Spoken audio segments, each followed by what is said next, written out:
Continuando, meus alunos, vamos lá. Na página 57, vocês vão perceber que tem uma nuvem de palavras aí. Então, essa nuvem de palavras nada mais é do que são os conflitos aí pós-Segunda Guerra Mundial.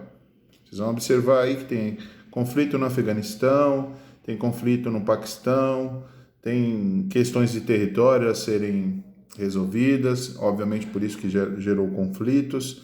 Oriente Médio, Estados Unidos, Índia, Estado, são questões de Estado, Iraque, Guerra Civil, Coreia do Norte, Sudão do Sul, a separação do Sudão do Norte, né, do Sudão e depois criou-se um novo país chamado Sudão do Sul, por questões econômicas, políticas e sociais. Você tem aí guerra na Síria, mais recente, o terrorismo do Boko Haram, né? Aquele caso em que aquelas meninas foram sequestradas, quase 200 meninas foram sequestradas, meninas que eram cristãs, né? Uma grande parcela delas morreu e foi levada lá para aqueles loucos lá do Estado Islâmico, né? Que eles querem criar um Estado Islâmico, que estavam lá, inclusive lá na Síria. Esses aqui já da Nigéria, certo? Então, todos esses conflitos, eles têm uma razão de ser no mundo inteiro, certo? Então, nós estamos falando do quê?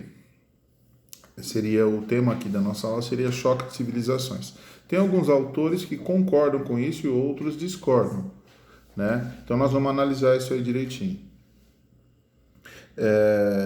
Só relembrando,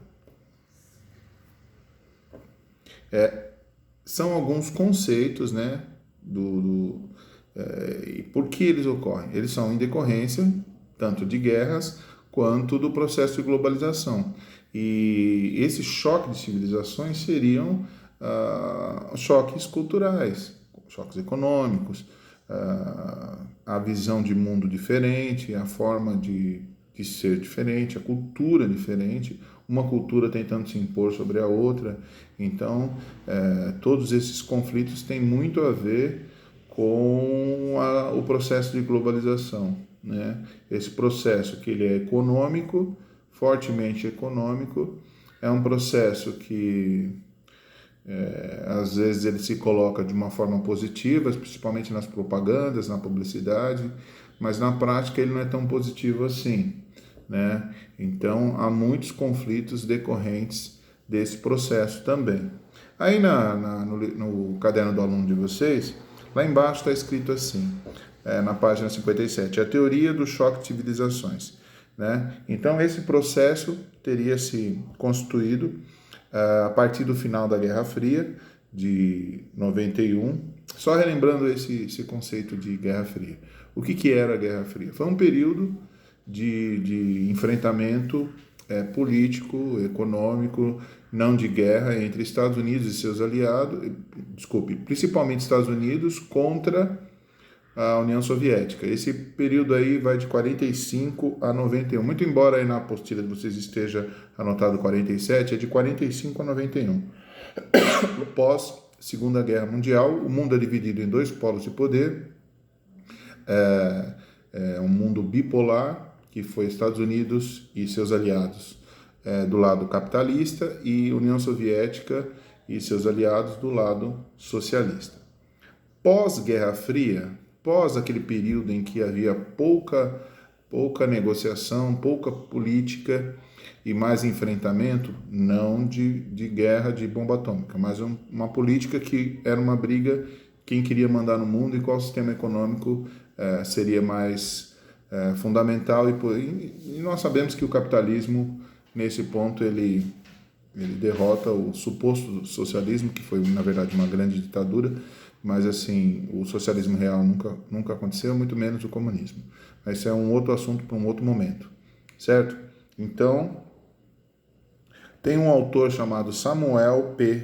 Huntington, que ele tem uma teoria do choque de civilizações, que ela foi publicada na revista Foreign Affairs, Nessa teoria, ele descreve que os principais motivos dos conflitos do pós-guerra têm a ver com a identidade culturais e religiosas de diferentes povos.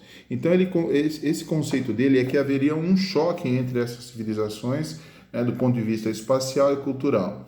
Essa ideia dele, ela é muito fechada em si. Ele entende que não haveria alterações com o passar do tempo. E nós sabemos que a cultura mundial, não há como hoje uma cultura ficar totalmente isenta das influências de outras culturas no mundo. Não há como. Você pode questionar que em algum ponto do continente africano, um lugar que só tem agricultura, né? E realmente é óbvio que eles vão sofrer menos essa influência. Mas isso não quer dizer que ele está totalmente isento, ele teria que estar numa ilha, isolado de todo mundo, e mesmo assim ele ainda sofreria algum tipo de influência. Na contramão dessa teoria do choque de civilizações, o Edward Said, ele apresenta críticas a essa tese do choque de civilizações. Qual é a perspectiva que ele trata? Ele fala que a cultura é mutável. O Edward Said fala que o Huntington ele achava que a cultura era algo imutável e homogêneo. Só relembrando esses conceitos. Homogêneo é como se tudo fosse semelhante, quase igual. Heterogêneo, diferentes. Díspares, muito diferentes. Então, no caso, o Edward Said ele vai criticar o Huntington com relação a essa questão de achar que a cultura é imutável. Na verdade, a cultura ela se modifica o tempo inteiro. É óbvio que quanto mais for globalizado um país, mais ele vai sofrer influências de outras culturas e de outras visões de mundo. Mas hoje não há como você, principalmente nas áreas mais industrializadas e urbanizadas, fatalmente você vai ter uma influência de outros países, de outras culturas sobre a sua cultura. Isso não tem como. Isso é do processo diário de informação e de troca no mundo inteiro. Então não tem como. Então nesse ponto o Edward Said ele tem razão. Porém, o Huntington ele também não está totalmente errado, porque realmente há um choque. Há algumas culturas que são muito diferentes de outras. Isso não quer dizer que elas não vão ter contato e que uma não vai influenciar a outra. Minimamente, uma irá influenciar a outra, com certeza, nesse processo.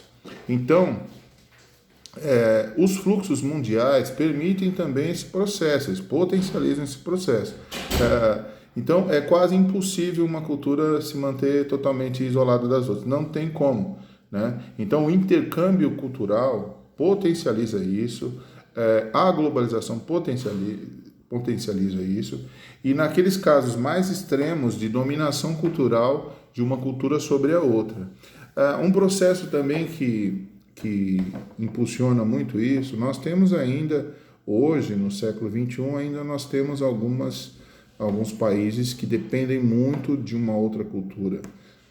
Nós temos vários exemplos aí de países que dominam os outros. Por exemplo, aqui na própria América do Sul nós temos a Guiana Francesa, é território francês.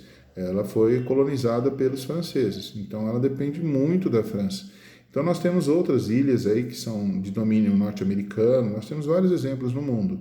Então essas culturas elas dependem economicamente, culturalmente, tem uma influência brutal desses grandes países centrais. Então, isso infelizmente ainda ocorre. Como no caso nosso específico, nós tivemos muita influência de Portugal. Hoje não mais. Hoje a nossa influência é mais norte-americana. É óbvio que nós sofremos influência do mundo inteiro, né?